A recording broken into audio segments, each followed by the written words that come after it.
శ్రీ హరివాయుగురుభ్యో నమః.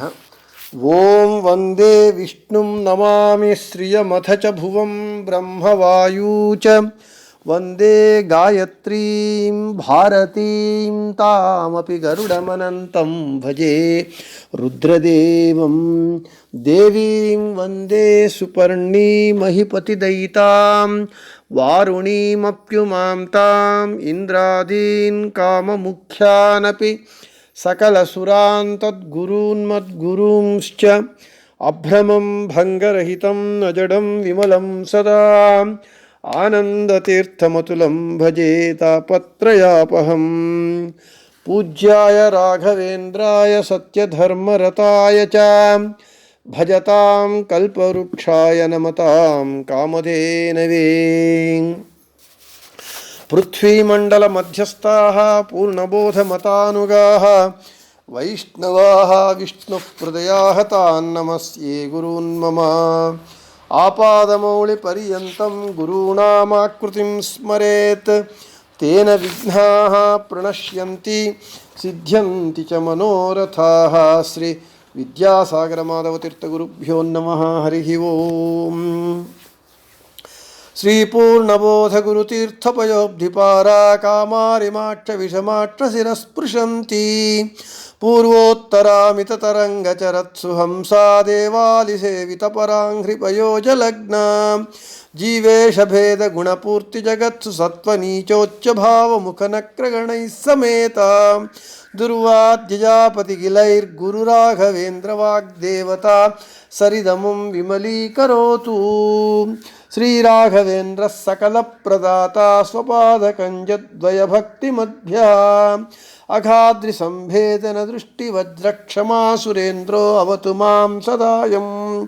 శ్రీరాఘవేంద్రో హరిపాదకంజనిషేవణాల్లబ్ధ సమస్త సంపత్ దేవస్వభావో దివిజద్రుమోయమిష్టప్రదో మే సతతం సభూయాత్. నిన్నటి పాఠమునందు మనము 3-4 శ్లోకములు శ్రీ రాఘవేంద్ర సకల ప్రదాత శ్రీ రాఘవేంద్రో హరిపాదకంజ నిషేవణాల్లబ్ధ సమస్త సంపతు అనేటటువంటి ఈ 2 శ్లోకముల పదచ్ఛేదము, ప్రతిపదార్థము, తాత్పర్యము, విశేష వివరణ అంతా చెప్పుకున్నాం. నిన్న నేను చెప్పుకున్నట్లుగా రాఘవేంద్ర స్వాముల వారిని స్తోత్రం చేస్తూ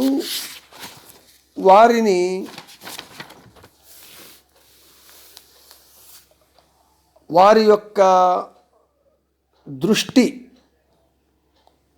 పాపముల పర్వతములను బద్దలు కొట్టేటటువంటిది. బ్రాహ్మణ శ్రేష్ఠులు రాఘవేంద్ర స్వాముల వారు భగవంతుని యందు భక్తి చేసి, పాదములందు భక్తి చేసి సకల సంపత్తును పొందినటువంటి వారు. దివిజద్రుములు దేవతా వృక్షము అటువంటి వారు అని చెబుతూ దేవస్వభావ అన్నారు. అంటే దేవస్వభావ అంటే దేవతల స్వభావము కలిగినటువంటి వారు, దేవతాంశ సంభూతులు అని చెబుతూ ఉన్నారు. ఈ దేవస్వభావ ఇక్కడ స్వభావము అంటే అది నేచర్. అంటే మనం అడుగుతూ ఉంటాం, నీ స్వభావం ఏమిటి అంటే నీ తత్వం ఏమిటి అంటే ఒరిజినాలిటీ, తత్వం. స్వభావస్య అనపాయత్వాత్ అని శాస్త్రం. స్వభావము ఎటువంటి ఏ పరిస్థితులలో కూడా అది మారదు. అందుకే మనకు తెలుగులో సామెతలు ఉన్నాయి, ఉల్లి మల్లి అవుతుందా, మల్లి ఉల్లి అవుతుందా అని. ఇక్కడ దేవస్వభావ రాఘవేంద్ర స్వాముల వారు దేవతా స్వభావము కలిగినటువంటి వారు, దేవతాంశ సంభూతులు అని అంటే ఇది మనుష్యుని స్వభావము, ఇది పశువు స్వభావము, ఇది దేవతా స్వభావము. దేవతా స్వభావము అని అంటే సాక్షాత్తు దేవతయే రాఘవేంద్ర స్వాముల వారిగా అవతరించినారు అని స్పష్టంగా దేవస్వభావ అనేటటువంటి శబ్దము మనకు ఈ స్తోత్రంలో చెబుతూ ఉన్నది, తెలియజేస్తూ ఉన్నది. దేవస్వభావ అంటే ఆ శబ్దము ఈ స్తోత్రంలో రాఘవేంద్ర స్వాముల వారు ఎవరు, ఏ దేవత అనేటటువంటి విషయాన్ని మనకు సూచనప్రాయంగా తెలియజేస్తూ ఉన్నది. అంటే దేవతలు, దేవతాంశ సంభూతులు, ఎవరు ఆ దేవత, ఏమిటి అనేటటువంటి విషయాన్ని ఇప్పుడు మనం విస్తారంగా చూద్దాం. శంకుకర్ణాఖ్య దేవస్తు బ్రహ్మశాపాచ్చ భూతలే ప్రహ్లాదో ఇతి ప్రహ్లాద ఇతి విఖ్యాతో భూభారక్షపణే రతః సయేవ రాఘవేంద్రాఖ్య యతిరూపేణ సర్వదా కలౌ యుగే రామసేవాం కుర్వన్ మంత్రాలయే అభవతు అని నృసింహ పురాణము చెబుతూ ఉన్నది. రాఘవేంద్ర స్వాముల వారు మూల రూపము, వారి యొక్క మూల రూపము ఏమిటి? అదే దేవస్వభావ. స్వభావం అంటే వారు ఎవరు అంటే మూల రూపమునందు శంకుకర్ణుడు అనేటటువంటి ఒక కర్మజ దేవత. ఆ కర్మజ దేవత బ్రహ్మ శాపమును పొంది ఈ భూలోకమునందు జన్మించారు అని చెబుతూ ఉన్నారు.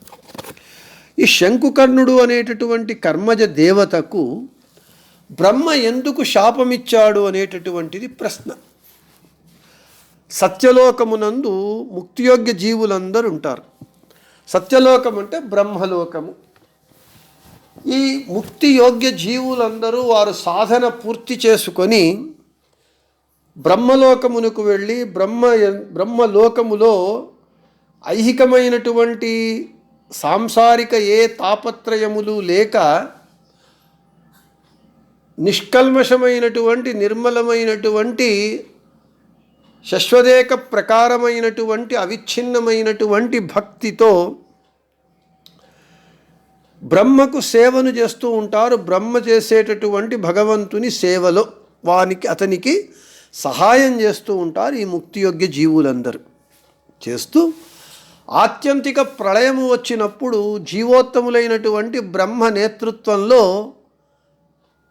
ఈ ముక్తియోగ్య జీవులందరూ వైకుంఠానికి వెళతారు. ఆ విధంగా ముక్తియోగ్య జీవుడైనటువంటి శంకుకర్ణుడు అనేటటువంటి కర్మజ దేవత ఒకరోజు బ్రహ్మ భగవంతునికి చేసేటటువంటి పూజకు కావలసినటువంటి సామగ్రిని అతడు సమకూర్చేటటువంటి పని చేస్తుండేవాడు. ఒకరోజు బ్రహ్మ భగవంతుని పూజకు కావలసినటువంటి సామగ్రిని అందచేయటంలో శంకుకర్ణుడు కొద్దిగా విళంబం చేశాడు, ఆలస్యం చేశాడు. దానితో బ్రహ్మ అతనికి శాపమిచ్చాడు శంకుకర్ణునికి. ఏమని? నీవు అసురయోని యందు జన్మించమని చెప్పాడు. ఇక్కడ శాపము యొక్క ఆ శాపము ఎటువంటిది మనం బాగుగా గమనించాలి. నీవు రాక్షసుడవు కమ్ము, అసురుడవు కమ్ము అని చెప్పలేదు, శపించలేదు. అసుర యోనియందు జన్మించమని చెప్పాడు. కాబట్టి దైత్యోత్తముడైనటువంటి నేనే దేవుణ్ణి అని చెప్పేటటువంటి దైత్యోత్తముడైనటువంటి హిరణ్యకశిపుని కుమారుడిగా ప్రహ్లాదుడు అనేటటువంటి పేరుతో అవతరించారు శంకుకర్ణుడు అనేటటువంటి కర్మజ దేవత. అందుకే అన్నారు దేవస్వభావ. ఇక్కడ ఒక ప్రశ్న, అది సత్యలోకము, బ్రహ్మలోకము. అక్కడ అందరూ ముక్తియోగ్య జీవులే, జీవోత్తముడైనటువంటి వాడు బ్రహ్మ. అక్కడ ముక్తియోగ్యుడైనటువంటి ముక్తికి వెళ్ళటానికి సిద్ధంగా ఉన్నటువంటి శంకుకర్ణుడు అనేటటువంటి కర్మజ దేవత బ్రహ్మ చేసేటటువంటి భగవంతుని పూజకు కావలసినటువంటి సామగ్రిని సమకూర్చటంలో ఆలస్యం చేస్తాడా? ఆలస్యము చెయ్యడుగాక చెయ్యడు. ఒకవేళ ఇతను ఆలస్యం చేసిన కోపతాపాలు లేనటువంటి సాత్విక జీవులైనటువంటి ముక్తియోగ్య జీవులు ఉన్నటువంటి ఆ బ్రహ్మలోకంలో వీళ్ళందరికీ నాయకుడైనటువంటి జీవోత్తముడైనటువంటి బ్రహ్మ ఒకవేళ చేసి ఉన్నా అతడు కోపానికి గురి అయి శంకుకర్ణునికి శాపం ఇవ్వటము తగునా బ్రహ్మకు అనేటటువంటిది ప్రశ్న.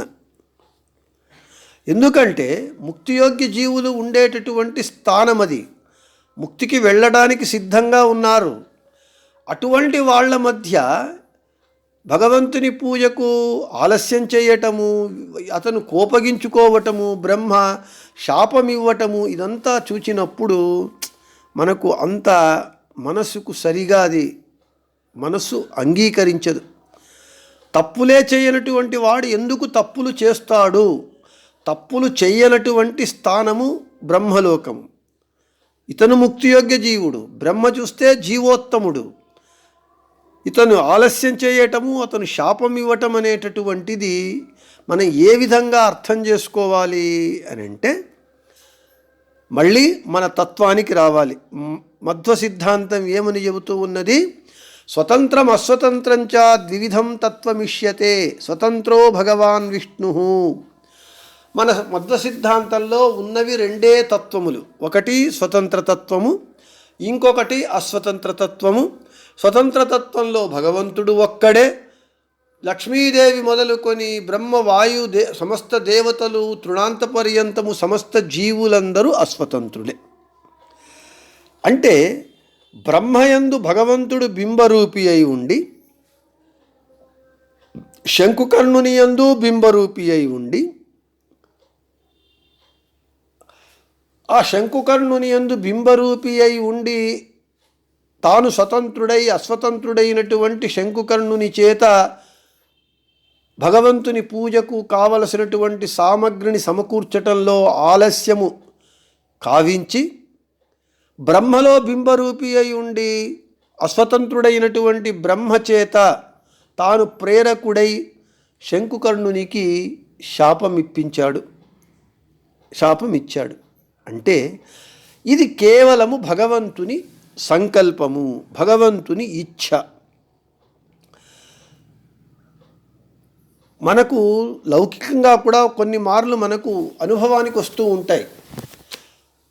తప్పులు చేయనటువంటి వాడు ఎప్పుడూ ఒకసారి తప్పు చేస్తే మనమే అంటాం, వాడు తప్పులే చెయ్యడు, ఎందుకో తప్పు చేశాడు, ఇది వాడు కావలసి చేసినది కాదు అంటూ ఉంటాం. అక్కడే భగవంతుని ఇచ్ఛ, భగవంతుని సంకల్పము. భగవంతుని సంకల్పం ఏమిటి? బ్రహ్మచేత శంకుకర్ణునికి శాపమిప్పించి, ఆ శాపము మూలంగా శంకుకర్ణుడు ప్రహ్లాదుడిగా రాక్షసుని కుమారుడిగా జన్మించాలి. అదే ప్రహ్లాదుల వారు హరి సర్వోత్తమత్వాన్ని, హరి సర్వత్ర వ్యాప్తిత్వాన్ని లోకానికి ప్రకటించి భగవంతుని అనుగ్రహంతో అదే ప్రహ్లాదుల వారు ద్వాపరయుగంలో బాహ్లీకరాజుగా అవతరించి, వారే కలియుగంలో మొదటిసారిగా వ్యాసరాజ తీర్థులుగా, వ్యాసరాజ గురుసార్వభౌములుగా అవతరించి, రెండవ మారు రాఘవేంద్ర గురుసార్వభౌములుగా అవతరించి లోకానికి వారు ఉపకారం చెయ్యాలి అంటే శంకుకర్ణుని చేత ప్రహ్లాదుడిగా కృతయుగంలో, ద్వాపరయుగంలో బాహ్లీకరాజుగా, కలియుగంలో వ్యాసరాజ గురుసార్వభౌములుగా, రాఘవేంద్ర గురుసార్వభౌములుగా శంకుకర్ణుడు అవతరించి లోకానికి మహదుపకారము చెయ్యాలి, అతని చేత లోకానికి ఉపకారం చేయించాలి అనేటటువంటి భగవంతుని సంకల్పానికి, ఇచ్ఛకు అనుగుణంగా అప్రయత్నంగా అస్వతంత్రులైనటువంటి బ్రహ్మ శంకుకర్ణులు అక్కడ అలాగా ఇద్దరూ కూడా ప్రవర్తించారు అనేది మనం ఇక్కడ తెలుసుకోవాలి. అందుకే చెబుతూ ఉన్నారు, శంకుకర్ణాఖ్యదేవస్తు బ్రహ్మశాపాచ్చ భూతలే ప్రహ్లాద ఇతి విఖ్యాతో భూవా రక్షపణే రతః. ప్రహ్లాదుడిగా జన్మించి అదే ప్రహ్లాదుల వారు బాహ్లీకరాజుగా వ్యాసరాజులుగా సయేవ రాఘవేంద్రాఖ్య యతిరూపేణ సర్వదా, వారే రాఘవేంద్ర తీర్థులనేటటువంటి నామముతో సన్యాసి రూపముతో కలియుగే రామసేవాం కురువన్ మంత్రాలయే అభవత్ సర్వదా, ఈ కలియుగమునందు మంత్రాలయమునందు ఉండి రాముని సేవను చేశారు అని నృసింహ పురాణము మనకు చెబుతూ ఉన్నది. కాబట్టి దేవస్వభావ అనేటటువంటి ఒక పదము వెనుక ఇంతటి విషయం ఉన్నది. అంటే రాఘవేంద్ర స్వాముల వారు సామాన్య మనుష్యులు కారు, దేవతలు, దేవతాంశ సంభూతులు అనే దానిని స్పష్టంగా చేస్తూ ఉన్నారు. అప్పణాచారులు చెప్పటమే కాదు, వ్యాసరాజ గురుసార్వభౌములైనటువంటి విజయీంద్ర తీర్థులు, వ్యాసరాజ గురుసార్వభౌముల శిష్యులైనటువంటి విజయీంద్ర తీర్థులు, ఇదే విజయీంద్ర తీర్థుల శిష్యులైనటువంటి సుధీంద్ర తీర్థులు, సుధీంద్ర తీర్థుల శిష్యులైనటువంటి వారు రాఘవేంద్ర స్వాముల వారు. అంటే రాఘవేంద్ర స్వాముల వారికి పరమ గురువులు విజయీంద్ర తీర్థులు. విజయీంద్ర తీర్థులు కూడా వ్యాసరాజ స్తోత్రంలో, విజయీంద్ర తీర్థులు రచించినటువంటి వందే ముకుందమరవింద భవాది వంద్యం అనేటటువంటి వ్యాసరాజ స్తోత్రంలో వ్యాసరాజ గురుసార్వభౌములు ప్రహ్లాదో అస్య అవతారోయం, వ్యాసరాజ గురుసార్వభౌముల వారు ప్రహ్లాదుల అవతారము అని స్పష్టంగా విజయీంద్ర తీర్థులు చెబుతారు. అదే వ్యాసరాజ గురుసార్వభౌములే రాఘవేంద్ర గురుసార్వభౌములని హరిదాస కీర్తనలందు గోపాలదాసుల వారు, జగన్నాథదాసుల వారు స్పష్టంగా రాఘవేంద్ర స్వాముల వారు ప్రహ్లాదుల అవతారము, వ్యాసరాజ గురుసార్వభౌములే రాఘవేంద్ర స్వాముల వారు అని ప్రహ్లాదుల వారి యొక్క అవతారత్రయాన్ని, అంటే శంకుకర్ణులే ప్రహ్లాదుల వారు, ప్రహ్లాదులే బాహ్లీకరాజులు, బాహ్లీకరాజులే వ్యాసరాజ గురుసార్వభౌములు, వ్యాసరాజ తీర్థులే రాఘవేంద్ర గురుసార్వభౌములు అని రాఘవేంద్ర స్వాముల వారి అవతారముల వర్ణనలను హరిదాస సాహిత్యమునందు అనేకము మనకు ఉంటూ ఉన్నాయి. గోపాలదాసుల వారు, జగన్నాథదాసుల వారు, తర్వాత పురందరదాసుల వారు వ్యాసరాజ గురుసార్వభౌముల వారి మీద రచించినటువంటి సుళాది యందు వ్యాసరాజ స్వాముల వారిని సామాన్య మనుష్యులని ఎవరు భావిస్తారో వారు నరకానికి వెళతారు అని స్పష్టంగా చెబుతూ ఉన్నారు.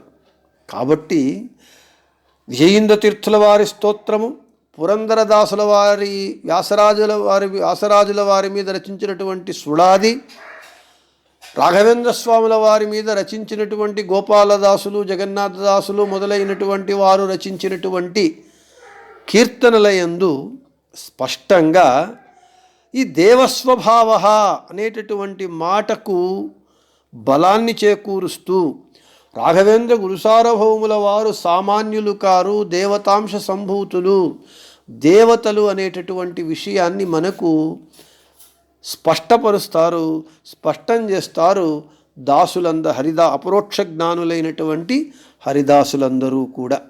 కాబట్టి దేవస్వభావ అంటే రాఘవేంద్ర స్వాముల వారు ప్రహ్లాదుల వారి అవతారము.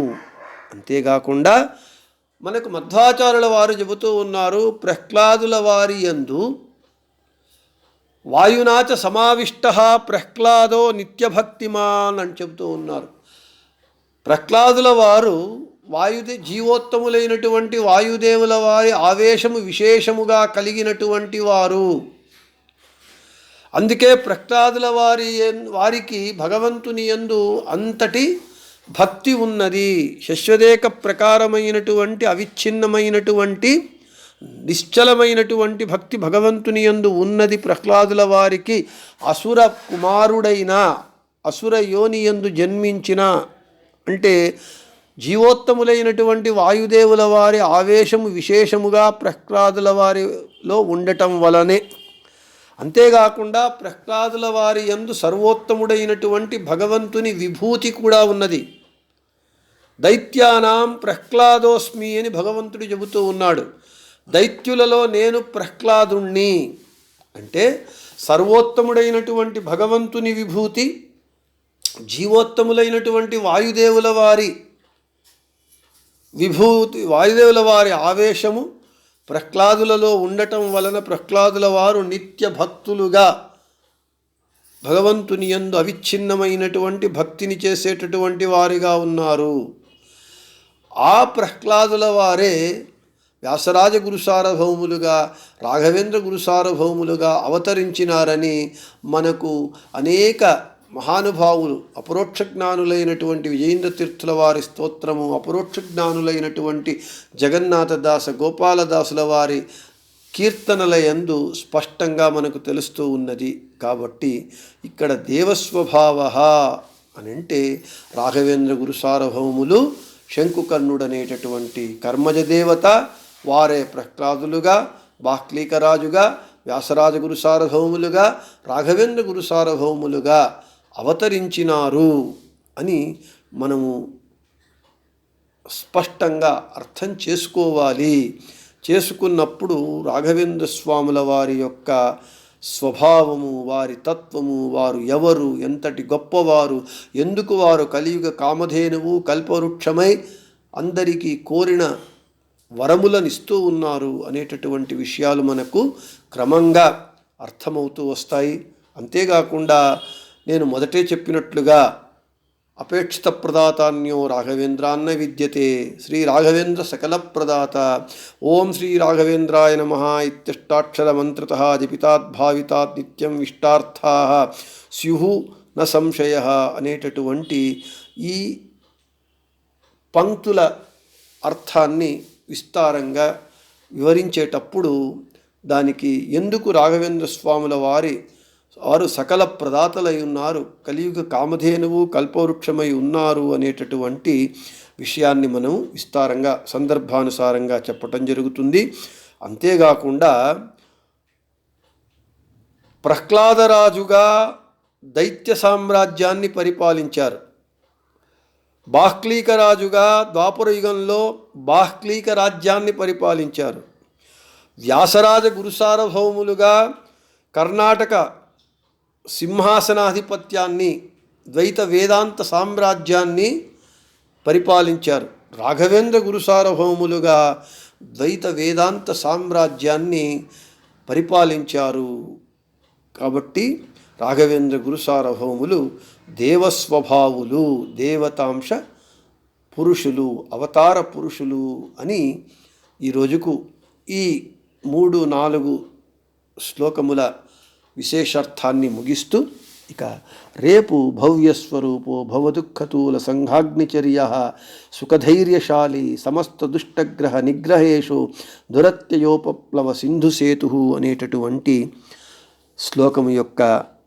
శ్లోకాన్ని గురించి రేపు మనము పాఠమునందు చెప్పుకుందాం అని చెబుతూ శ్రీకృష్ణార్పణమస్తు, మధ్యేశార్పణమస్తు, అందరికీ శుభమస్తు.